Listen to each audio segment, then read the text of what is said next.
Hey, you guys, how's it going? What is up? What is up? Thank you for being here. I appreciate you watching. And if you've never been here before, haven't watched my videos before, welcome. Um, this week, I have been filming quite a bit of content. A lot of it I have not made public yet, okay? But I'm trying to get in this upswing of, instead of in the past, like I've said in other videos on my channel, everything is energetic with me. It's really hard to explain. I did a video about this just yesterday. I haven't made it public yet, about the energetic flow and how hard it can be, especially for creative personality types and people on certain frequencies and that are very energetically sensitive, how difficult it can be to sometimes, to actually be consistent with your creations, with your speaking, with your productions, with your whatever. It can be difficult for those personality types to just create on a schedule, to produce on demand, to, put it into this business bubble. That can be very hard for creative and artistic types and spiritual types to be within the confines of that, because everything comes in this energetic wave. Every inspiration, every all of that comes in on this energetic wave, or this flow. It's like this wave comes over this spiritual download or connection or whatever it comes in on. And so it can be difficult. So what I'm doing is, when I find time to do them, when that wave is upon me, that energetic flow has come upon me, opening up to channel spirit, to speak on whatever, what have you, I just have been trying to grab it when I could and get it filmed and just kind of stack them up on the channel. And that way I've got content for you guys consistently, and then each week I can just go through and make a couple of them public. You see, that kind of helps me. And I also know that here on YouTube you can schedule videos. You can do as many videos as you want in one day, or as much as you can get done when you can get it done, and you can keep those private until a scheduled date and time. Hell, you could make videos and schedule them to be posted for the next 6 months probably. That's a great feature. Okay, so that's what I've kind of been working on this week. I've also had some changes going on in my personal life again, my work life, my home life. But all in all, things are good. Things are great. I'm blessed and I'm loving that. I'm always and ever grateful. Okay. But in this video, I want to kind of circle back to one of the other videos I filmed. And I want to talk about a little bit more about Yolanda Saldivar and the Quintanilla family. Selena, I'm referring to Selena Quintanilla Perez, the Mexican-American singer, her life was taken back in 1995 by what Abraham Quintanilla, Selena's father, calls a disgruntled employee. I love that. I swear to God. Every time I hear that man say that, it makes me laugh. And none of this shit is funny. Not a damn bit of it, okay? Because it hits me in the soul, in the gut. I cannot tell y'all. Like, Selena's one of those cases. And I didn't even know the girl personally, okay? Whole different culture, different community, all of that stuff.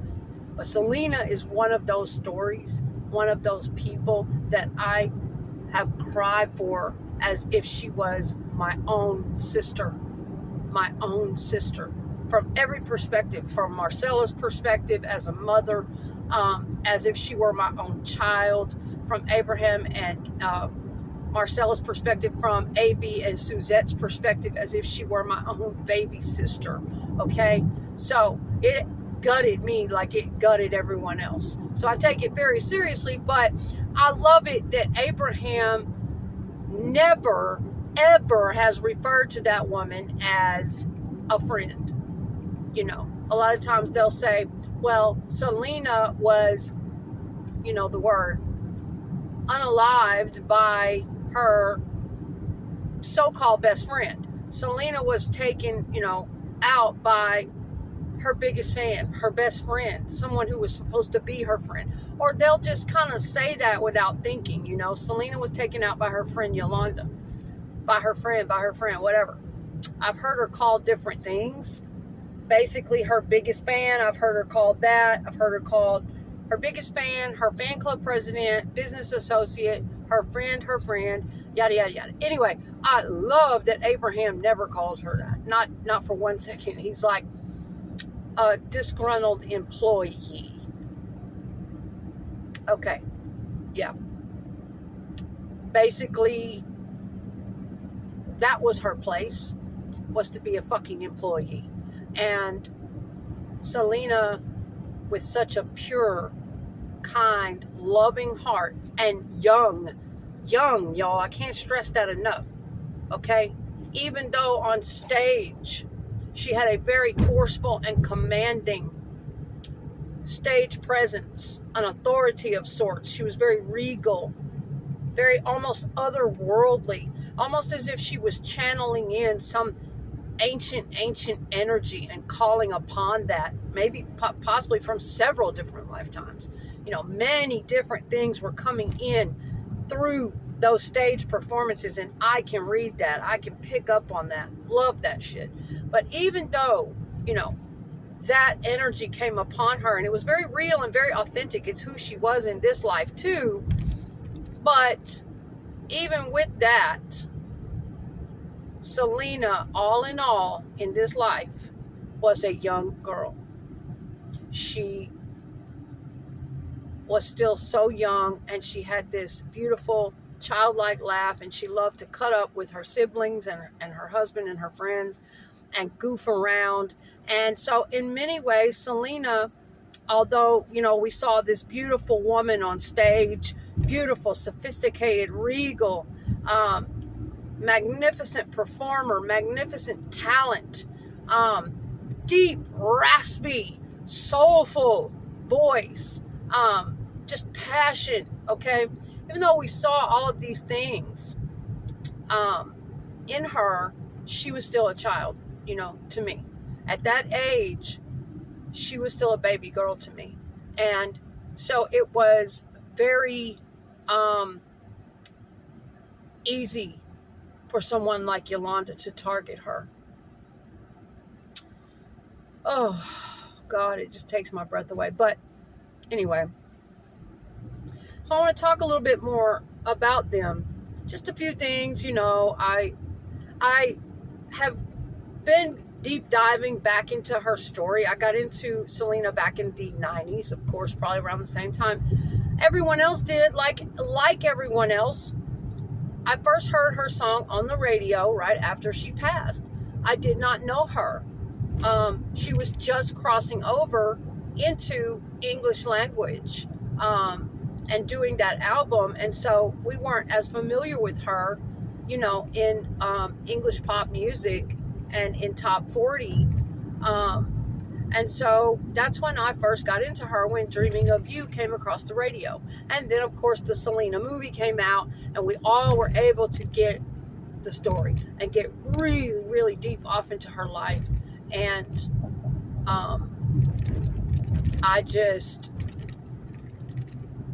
ever since then, it's been over 25 years. I mean, ever since then, I fell in love with her music, her life, her passion, her inspiration, just really everything about her. And to me, she seemed, that's what I'm saying, when you just even look at her and, watch her movement and her stage presence, she seemed much older than, she passed away at 23. She seemed much older than her early 20s. She really did. There were times that she just, I can't even slap an age to it. I don't want to say, well, she seemed 50, no, or 80, fuck no. What I'm saying is, it was almost otherworldly. You couldn't put an age to it.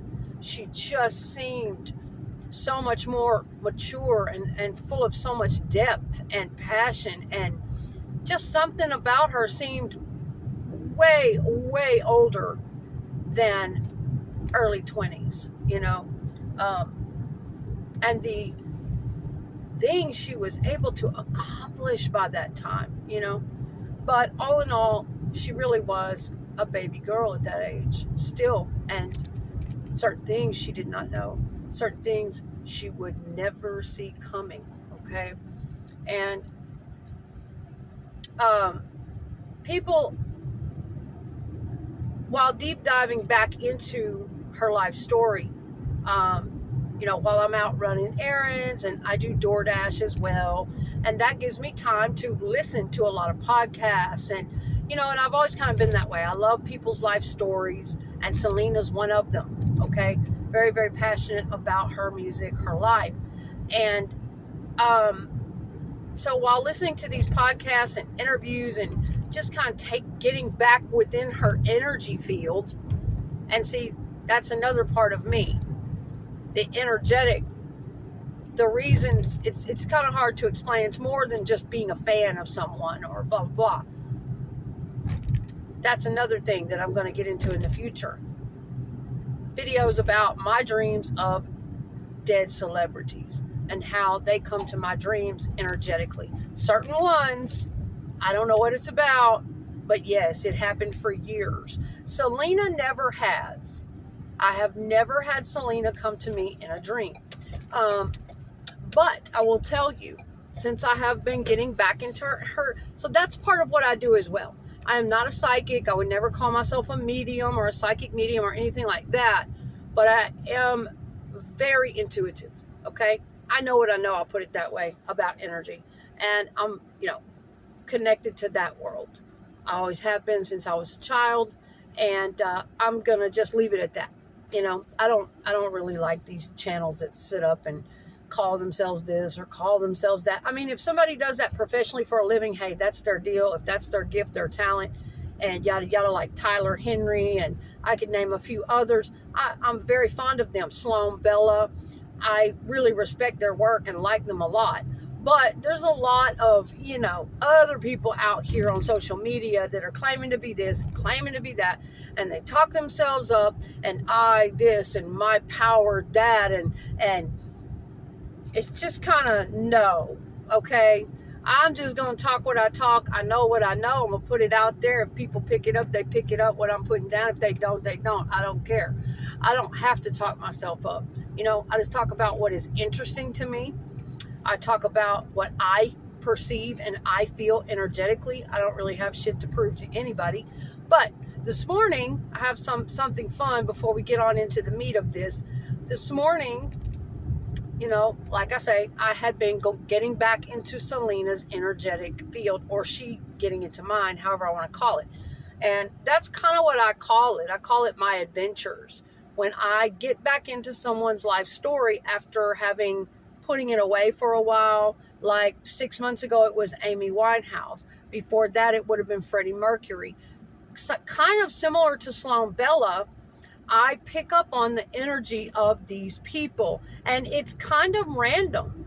It kind of comes from out of nowhere sometimes, and it might be people that, sometimes it's people that I have never had an interest before in my life, and never listened to their music.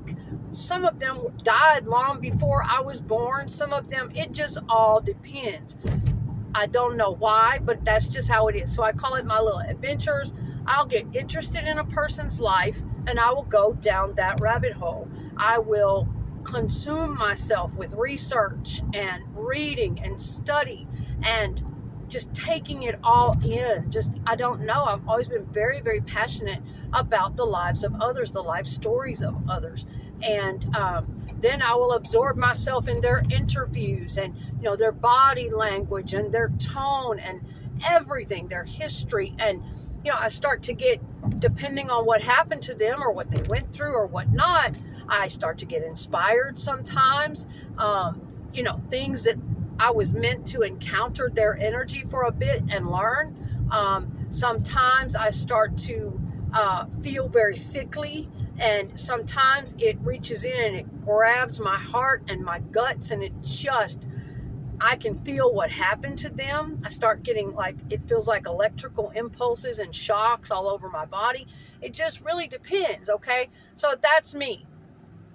That's how I am with energy. And so that's what's up with that. So back on Selena, back into her energy again. This past week, I've been doing all of that. I've been listening to Chris Perez, his interviews. I've been listening to family interviews, going back to the, original news clips of the incident. Already been over all this before, already know all about it, already read, a couple of books written about Selena about 20 years ago, already had the album. I had my kids literally singing Como La Flor when they were in diapers, okay?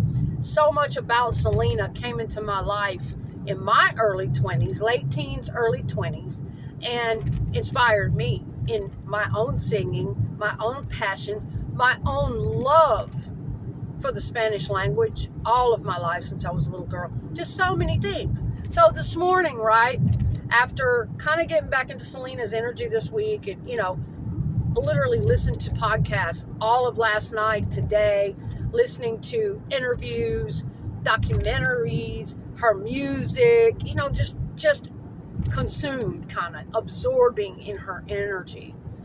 Well, oftentimes that is when, and I really feel that, oftentimes that is when I'm going to learn something new, or the energy of that person, and I don't know how that happens. I know it sounds weird, but the energy of that person is going to either reveal something to me, or that I'm questioning or hadn't thought of, or it's just crazy, the potential. I'm going to learn something or get inspired to do something new, or be inspired to make a video and, talk to all of you. Well, this morning, after I had just cut her off, I had just pulled up at a restaurant. I went in to pick up an order, doing some DoorDash this morning. And y'all, this happened to her 30 years ago. This, even though historically she will always be beloved in the Hispanic community and all over the world now. So it is a big deal in their culture and in their history that they keep, memorials to her and tributes to her. And of course, but I personally, where I live in Arkansas, which isn't far from Texas, but I do live in the southern United States. But I personally, in 30 years' time, have never gone into any restaurant, Mexican or otherwise, and seen a picture of Selena on the wall as a tribute or otherwise. Never. Just not a thing. It's just, I haven't seen it. Now, I'm sure there are some somewhere, but, So I went into a Mexican restaurant this morning. I go into Mexican restaurants all the time. Lots of them. Lots and lots of them. Okay? And I pay attention when I'm in there because, as I've stated in other videos, I am very, very passionate and respectful of their culture. And I love to browse in the stores. I love to learn, about the different ingredients and foods and recipes and cultural things, what things mean, artwork, artists, just different things. So I pay attention when I'm in these restaurants, and I often take pictures of different things in there, different breads that they bake and, foods that they make, and just different things. So I walk into this Mexican restaurant this morning to pick up my order, and I had just turned the car off, and I swear to God, I had just gotten finished playing Selena's music. And like I said, I've been on this big Selena kick this week, just really taking it in. I had also just finished an interview listening to her father, Abraham, talking about her career and, when she first got started and all that. I had walked in that store to pick up that order, and I'm standing there. And this is a restaurant I've been in hundreds of times over the last, couple of years. And I just started going back to DoorDash the last couple of weeks. And I've been in that store 3 or 4 times in the last couple of weeks too. I've eaten there before. Never once Never one time had I ever looked up at the artwork on the wall and seen a picture of Selena. And I had, like I say, I had paid attention to everything in that restaurant before. The art, the doll, what's her name? I don't want to say it wrong. Ugh, there's nothing worse than getting it wrong and being so ignorant and uneducated on certain things. Just don't say it at all. What's the doll? What is the... God, I've read and studied about her so many times. Katrina. The skeleton, the skull, the sugar skulls, and the... You know, she wears the beautiful hat. I've read the history of that so many times, but they had these dolls, y'all. They had skeleton dolls, and they had these little corn husk dolls that I just love those. I think that is brilliant, and just so beautiful. Anyway, next to the dolls, these beautiful skulls and, you know, the hats and flowers on them. Next to the dolls, I took a picture of this wall. There's some different little artworks and little hearts and different things. And I swear to God, y'all, there's a fucking picture of Selena. And I just kind of freeze. It is a picture that has been painted by someone, I believe, and probably given to that restaurant in memory of Selena. And I just froze. I just, no way. No. What? Holy shit. And I mean, I know people would say, well, that doesn't seem too far-fetched. I mean, what the fuck? She's beloved in their community, and that's a Mexican restaurant, so why wouldn't they have a picture? But y'all, I'm just saying, I have the power of discernment in my energy field, and I can tell when I should make a big deal out of something, and when it's more than just coincidence, and when it's just, oh, yeah, whatever, okay, you know. I was standing there by the cash register waiting for my order, and y'all, I know they thought I looked crazy, because when I saw that hanging on that wall, when I looked up and saw Selena's face in a portrait on that wall, the way I just kind of wandered out of line, as if I was floating on a cloud, just kind of in shock, kind of hypnotized. And I walked up to it and started to look at it, and I just thought to myself, wow, you know, those are the kinds of things that happen. And I thought, wow, okay. I was just listening to you. I was just in your energy field. I was just taking in more of your life story. And, you know, I was like, okay, wow, this is really real. Like, yeah, that's how it goes, y'all. That's that little shit. I was like, okay, I really am connected to this energy right now in a big fucking way.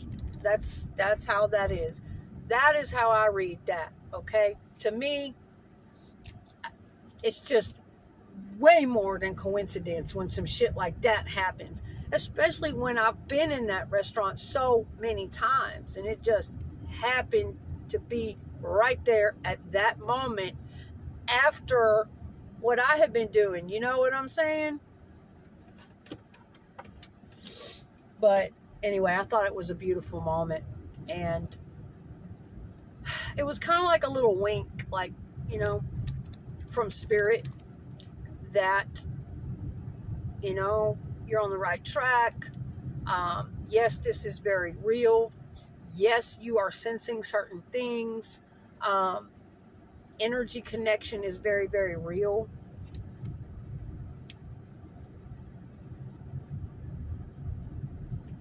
And so sometimes I can do that. Can I do it to the extent that Sloan Bella can do it? No. And see, that's the thing, guys, about our psychic gifts and our gifts of empathy as human beings, and our intuitive side, which I believe those things are more important than anything else, than almost anything else. Being able to intuit and feel our way around navigating things in this life. I know people say you shouldn't let yourself be led by feelings, but depending on how you do it, I personally, for me, feel like it's more important for me to use those, for me to use that energy compass and to read things that way rather than being too overly bound in the logical world. Yes, it works out better for me. I never doubt that. I don't ever blow that off. So, but y'all, so anyway, people, I've read commentary across a lot of Selena videos, and in the past, people want to say things about the Quintanilla family that I personally do not read that at all on her family, okay? And I kind of feel like she wouldn't like that, you know? And believe me, if you've seen any of my other videos, I'll say it straight up. If I sense something on a family that I don't like, that I think is toxic, twisted, deranged, evil, demented, bad to their children, probably shouldn't have been, I'm going to say it. I'm going to say it. No problem with that. I don't sense any of that on the Q family at all. I really don't. People say Abraham was controlling. You know, not everybody says this. Most people have a lot of respect for their family. They've been through so much grief with the loss of their baby girl. And, you know, everything, not just the loss of their daughter, but this was their family business. This was something they created from the time she was a little one, you know. They say Abraham's controlling, that he pushed his kids into music and, you know, yada, yada, yada. Okay. And similar to Joe Jackson, he's terrible. You know, okay. I don't see that. I don't feel for one second that Mr. Quintanilla was anywhere near like Michael Jackson's father. I do not sense abuse in the Quintanilla family. I sense love. 100% love in that family. And that's absolutely what I feel, have always felt, coming up from all of them. Now, typically if a child is raised, you know, if admittedly, they did not have a traditional family setup. And it's common public knowledge that they went through some very hard times, that they struggled, that they were on food stamps, that they needed help sometimes, that they lived hand to mouth a lot of days, playing shows and living on the bus and different things. It's no secret that they had some struggles and some hardships, and they weren't the traditional family setup, you know, as far as, you know, keeping the kids in one stable home here and doing this, and this. No, they're out on the road playing gigs, and the kids are practicing, and Abraham made them to practice a certain amount of time each day. And maybe as kids, you know, maybe that did seem a little overbearing. Maybe they didn't want to, just like my mom put me in ballet when I was a kid, and I can't tell you the days that I threw a fit and didn't want to go. But you know what? I came to absolutely love ballet. And to this day, I wish to God I had stayed in it. It is one of the most beautiful, graceful forms of movement. So beautiful and expressive. And, you know, now I thank her because she knew, you know, she wanted to open all of those creative channels for me and cultural things for me. And, you know, sometimes it just is what it is. Now, do I think that parents can go overboard by wanting to live out their dreams vicariously through their kids and pushing their kids into things and yada, yada? Yeah, sure, that can happen.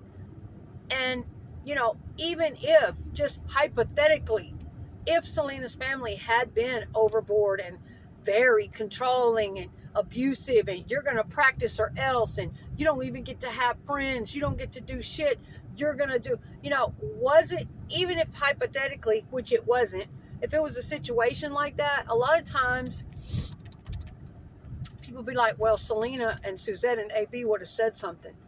they wouldn't be the happy, well-adjusted human beings that they grew up to be. They would have said something, yada, yada. The thing is that kids who do grow up in certain conditioning, they're not going to say. Most of the time, they're going to carry those secrets to their grave, those family secrets. People are talking more and more now, but a lot of times when a kid is conditioned and grown up a certain way in a family, even if it hurt them, even if it was wrong, and even if somewhere deep inside they hate the parents for it, they will defend those parents to the death. They will, and anybody that tries to interfere with giving them help, getting them onto a better mindset, unprogramming some of that toxic family shit and trying to show them that, hey, you have rights. You don't have to do what your parents say. You're a grown-ass person. You don't have to stay within the confines of any of that. You don't owe them that. You can break free. You're your own person, yada, yada. A lot of times, you might as well forget it and hang that shit up.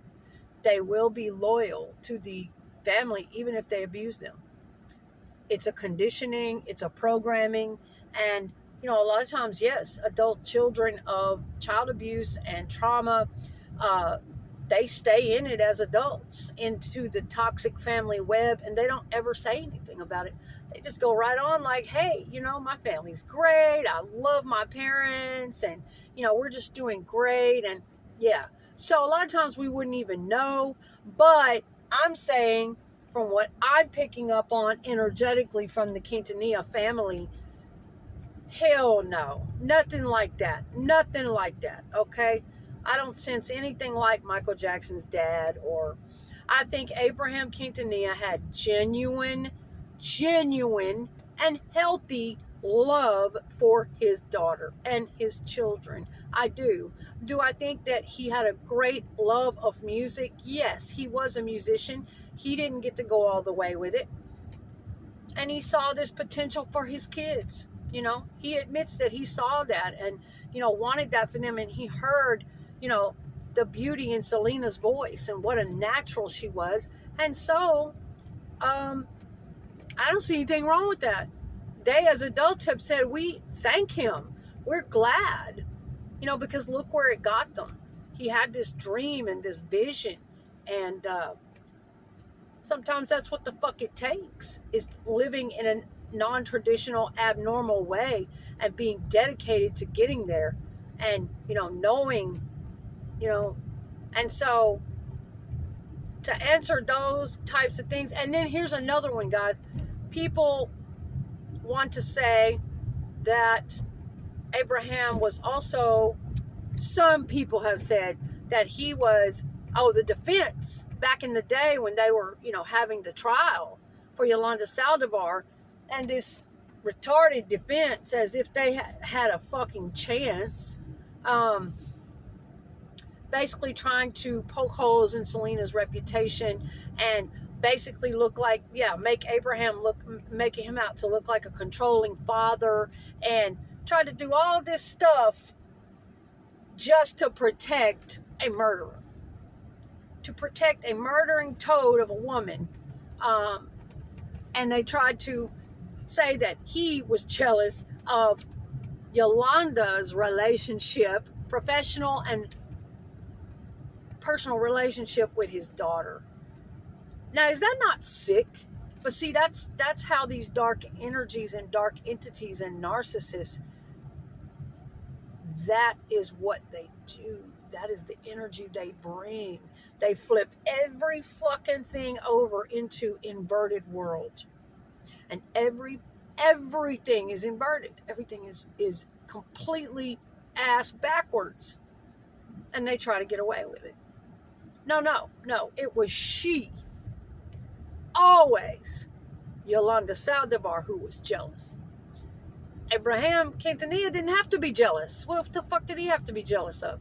And no, I don't believe for 1 second, which I just said, a lot of daughters, if they have been controlled by dad or abused by dad, they're still kind of just wired that way and probably would never say so, most of them, and just, oh yeah, I love my dad, he's great. But no, I authentically read the energy of Abraham and Selena and Suzette and AB and Marcella and that whole family, and they genuinely loved and respected and cared about each other, and he loved his daughter, and anything that he would have done would have been done out of authentic and genuine concern for Selena's safety when it came to this strange bitch. And I don't blame him a bit. But see, that is often how the dark narcissistic types, especially those covert snake narcissists, that is oftentimes how they want to make the protectors out to look like.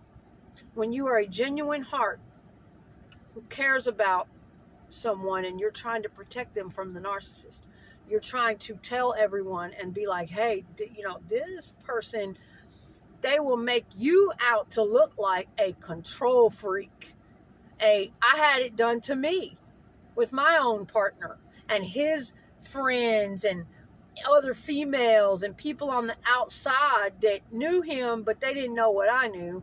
And from the outside, they're just like, oh, you're just a controlling bitch. And a lot of times he would play up that narrative because he was quite narcissistic at times. And so, yes, and basically all I cared about was protecting him.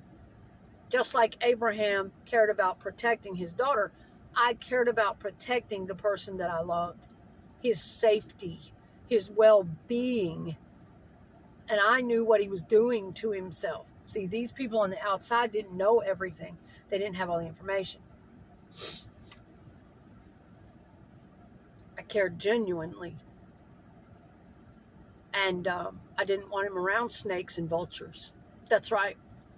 So if that meant I was controlling, then that's what the fuck it meant. I didn't want him around snakes and vultures and trash. People that didn't give a fuck about him. That just wanted to, use and take and twist up his mind and party with him and, contribute to making him worse. No, I didn't want people fucking with him. I didn't want his life fucked up even more.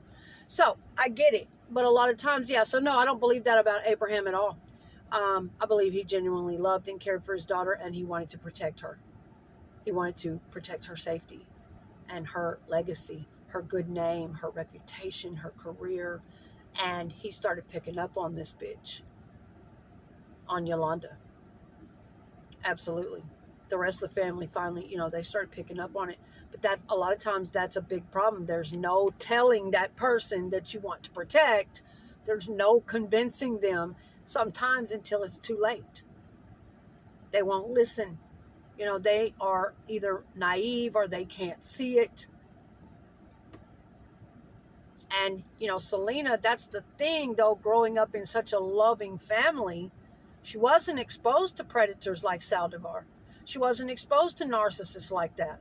She wasn't exposed to manipulative types out here in the world yet. She always had security on the road and in performances. And then at home, she had this tight-knit, very loving, supportive family. And that's wonderful. But it also left a spot to make her an easy target, being so young, so naive, and so protected in that way, so sheltered in that way. She couldn't see it. She didn't know this kind of thing. She didn't know these kind of energies. She had not ever been around them before. And that's what, really hurts so much. And a snake-like, evil, narcissistic, with the dark entity attachment all over it, like Yolanda Saldivar, just salivates over a pure energy like that. A pure, young, naive, loving energy like Selena that really wants to believe that Saldivar is good, really wants to keep giving her chances. Yeah, just drools. Okay, so, and then another thing has been said, that Suzette, her own sister, was jealous of Selena's success. And that's something, y'all. That's why this world just, ugh.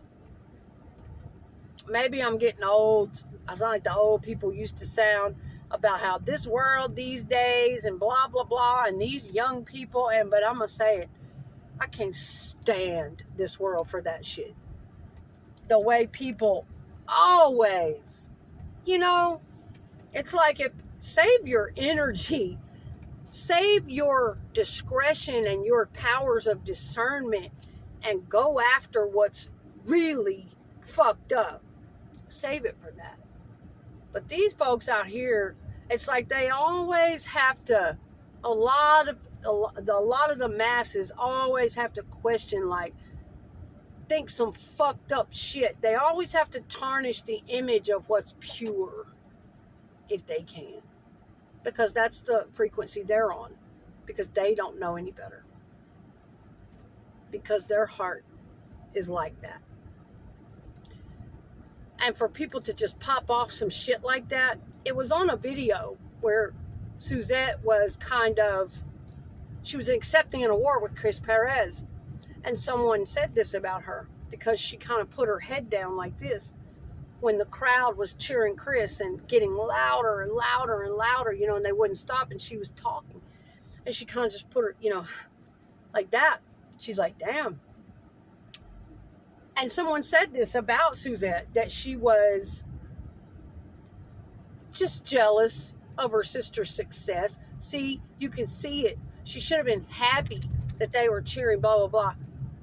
You can tell that's coming from a really stupid or ignorant place. Like, I don't know. Sometimes I think people just get on the internet sometimes and just bleh, before they don't even really pay attention to what the fuck? Again, with Suzette, I have never, ever, and no, I don't know these people personally. I can feel it on their energy. I have listened to Suzette many, many, many times, many interviews, and she, just like Selena, has a beautiful, beaming, pure energy. Similar sounding speaking voice, similar laugh, and she just radiates. And I don't feel for 1 second that Suzette was like that at all. That not for 1 second. It would be just like for my sister and I and the relationship that we have, and it is fucking beautiful. And it's rare. I think that for people thinking that way, that tells me even more that it's rare in this world. It's almost angelic. We don't compete. We don't fight. Maybe when we were really, really young, but when the other one gets something in life, we don't wish for it or wish for it to go away or hate on it. It's the most loving. I'm so glad that happened for you. Even though my life is shit right now, I'm still so fucking happy for you beyond words. It makes my heart so happy when good things happen for my sister, because she deserves it so much. She's such a beautiful human being. And so that's how that shit goes. I don't give a fuck if my life is literally in the shithole at that time, and I wish to God I could have that, and I wish I could get this, and I wish I could go here, and I wish I could do. I have never for 1 second wished or thought that I wish she didn't have it.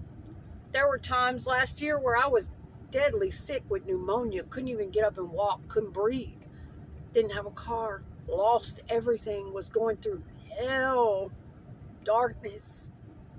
And my beautiful sister, she loves me so much. Her heart is so pure. And she struggled with her own things in life, and she's worked so hard to get herself aligned. And I started seeing her become more successful, and progressively doing better and better and getting better things, and, getting nice things in life, and, really having a great time with her spouse, and, going and doing. And I just thought that was the most beautiful and inspiring thing, even though my life was down in the shithole at that point and I couldn't do any of those things. And, you know, she's blessed and helped me before in the past too. But there have been a lot of times that she didn't have it, that she went through hell. And it's just like, never for 1 second did I wish that she didn't have that. And why does she get it? And that should be me. And, you know, even the slightest hesitation, sometimes people won't say it outright, but they'll just be like, oh, that's great, I'm so happy for you. But really they're thinking, you know, I wish that shit was me. Never for 1 second, because I also, even though it was hell to go through what I went through, I knew that's where the fuck I was supposed to be at that time. That's what I was supposed to be going through. And when it was my time to come out of it, I'd be coming up out of it when God was ready. When my learning process, or whatever the fuck I was having to go through and learn down there, and all that energy of sickness and lower vibrational frequency and all that was over, when I had processed most of it, I knew I'd be coming up out of it soon enough. Now, it's really hard when you're in it to be that positive. It's hard as fuck. But yeah, so no, I never felt that way about my sister, and I pick up on the exact same beautiful energy and relationship between Suzette and Selena. Just beautiful, beautiful people. And AB, and how much they loved her. And Chris. They all loved her very much, and they all love each other, and it's all very genuine. Very, very genuine, and I feel that. So, anyway, this video has gotten to 46 minutes. I'm going to go ahead and clip it now. I had a lot more to talk about. This wasn't the end. Just talking about the things people say about the Quintanilla family. I have a lot more to talk about, but it's gotten so long that I'm going to go ahead and clip it there. But in the next couple of videos, I'm going to get into Yolanda some more and what she really wanted. What these types of narcissists, and they also call them erotomaniacs. Like erotomania, erota, okay, I don't know exactly how they're saying it. Like eroticism, erotomania, where a person becomes obsessed and believes that they have a deeply intimate relationship with a celebrity or another person in the world, a YouTube person or somebody online, or they get this fucking delusion in their head and they carry on a relationship that they create, and they imagine in their head that that person belongs to them and they're going to marry them and this is what they're thinking about them and all that. And it can become very fucking dangerous. And Yolanda had that. Also, the case of Christina Grimmie, the little YouTube star. That dude was erotomaniac. When their delusion is shattered by reality, and that person tells them straight up, hey, you know, when something goes wrong with their delusion, they can flip out. And it becomes very dangerous. They can take the lives of people, flip out on you, go do crazy acts, stalk you. It can get crazy. So I have a lot more to talk about, you know, as far as Yolanda Saldivar and covert narcissism, people like that, and this whole situation, Selena Quintanilla and her family, energetic frequency, and so yeah, I've got more where this came from, guys. So thank you for watching, and I will talk to you guys again soon.